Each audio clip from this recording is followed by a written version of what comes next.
Hello guys, আজ শেখাবো 10 মিনিটের দই বেগুন। দই বেগুন বানানোর জন্য আমি প্রথমে বেগুনটাকে গোল গোল করে কেটে নিয়ে তাতে নুন আর হলুদ গুঁড়ো মাখিয়ে নেব। এরপর একটি কড়াতে তেল দিয়ে তেলটা গরম হলে ওই বেগুনগুলো ভেজে তুলে রাখবো।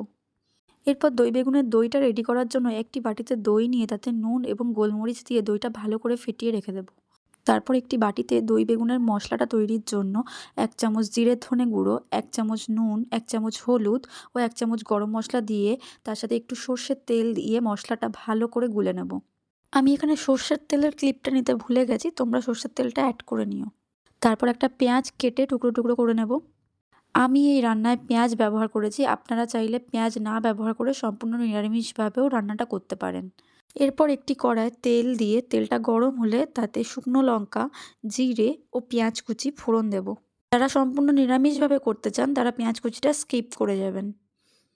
যে কড়ায় বেগুন ভেজেছিলাম সেই কড়ার তেলের ওপরে বেগুনগুলোকে দিয়ে তার ওপরে আমি দইটা দিয়ে দেব। সাথে 1 চামচ নুন দিয়ে একটু নেড়ে দেব। নুনটা আপনারা আপনাদের স্বাদ মতো অ্যাড করবেন।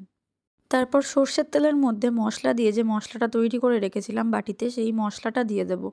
আমি কিন্তু এখানে দইয়ের বাটি ধোয়া জলটাও অ্যাড করেছিলাম।